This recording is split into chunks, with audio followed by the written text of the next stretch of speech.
Halo sahabat YouTube SSC PJOK, kembali lagi di channel saya.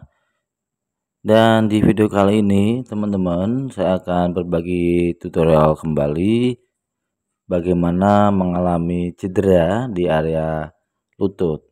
Kebetulan pasien saya ini mengalami cedera di area lutut dikarenakan beliau ini terjatuh di kamar mandi gitu ya. Jadi posisinya kaki yang sebelah kiri ini tertekuk gitu ya ketika jatuh. Nah, ketika untuk berjalan yang dirasakan sakit dan di area lutut ini untuk ditekuk ataupun digerakkan tuh merasa sakit. Nah, teman-teman di sini saya akan praktekkan bagaimana cara mengatasinya, meringankan. Syukur alhamdulillah bisa sembuh. Dan prosesnya sangat mudah, teman-teman tentunya pasti bisa. Kalau tidak ada ahli terapis pijat, teman-teman bisa dilakukan dengan cara mengompres air es dulu ya teman-teman di area sekitaran lutut atau paha ataupun betis gitu ya. Dan sudah dari pagi katanya jatuh dan ini malam baru bisa saya tangani gitu ya, atau saya pijat. Nah, pertama-tama kita jangan terlalu fokus pijat di area lutut itu sendiri, melainkan di area betis terlebih dahulu gitu ya. Kita pijat di area betis terlebih dahulu, baik di sisi dalam ataupun di posisi luarnya. Nah, jadi saya mengurut terlebih dahulu di area betis seperti di video. Nah, kemudian jika sudah, kita berpindah ke paha ya. Di sini saya akan mempraktekkan memijat di sisi bagian dalam terlebih dahulu ya. Kita tekan, kita urut menggunakan ibu jari atau jempol ya. Jadi karena ini mendekati di area lutut yang sakit, jadi untuk tekanannya kita menyesuaikan, jangan terlalu kuat. Biasanya kalau kita sedikit kuat atau kenceng, pasien akan merasakan sakit atau nyeri yang luar biasa. Makanya perlu diperhatikan langkah-langkahnya supaya pasien merasa nyaman dan enjoy ketika dipijat. Kemudian teman-teman, berdasarkan pengalaman saya, jadi ketika menangani hal yang semacam ini, ada luka lebam atau bengkak di titik bagian tubuh tertentu, salah satunya cedera karena jatuh, olahragawan ataupun jatuh di kamar mandi dan sebagainya, ada bengkak, penanganan pertamanya yaitu kompres dengan air es. Ini nanti air es bisa membantu merelaksasi otot-otot yang tegang gitu ya.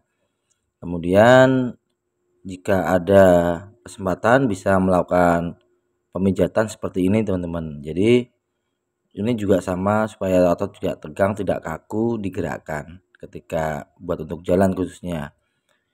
Kemudian untuk langkah terapi selanjutnya, biasanya saya menggunakan air rebusan serai ya. Ini nantinya untuk kompres juga ya. Kalau penanganan pertama tadi dengan air es atau es batu, dikompreskan di area titik yang sakit. Kemudian untuk langkah selanjutnya menggunakan selanjutnya dikompres dengan air rebusan serai teman-teman. Ini sangat cepat membantu pemulihan otot yang cedera ataupun tegang.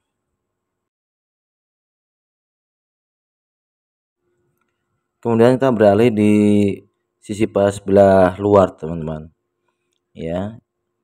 Kalau kita merujuk di awal tadi, awal pemijatan di area betis, saya mulai di sisi luar.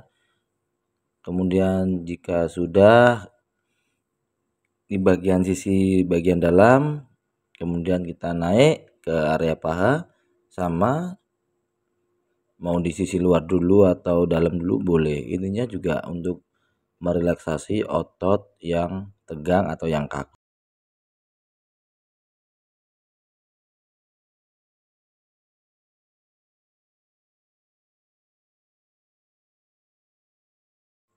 Oke, setelah ini kita akan pindah ke bawah lagi, ke betis lagi ya, perlu kita ulangi sekali lagi ya, di bagian betis luar kanan gitu ya.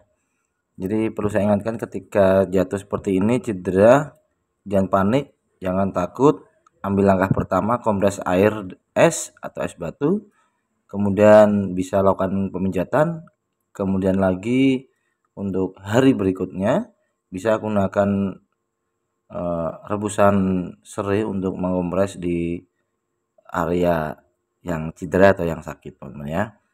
Nah, kalau di sini saya ulangi sekali lagi pemijatan di area betis untuk lebih memaksimalkan, memastikan supaya ketika awal sakit kemudian dipijat untuk yang pengulangan yang kedua ini tidak merasakan sakit ya. Biasanya sudah agak sedikit kendor, sudah sedikit agak ringan sakitnya gitu ya, tidak separah ketika di awal pijat tadi.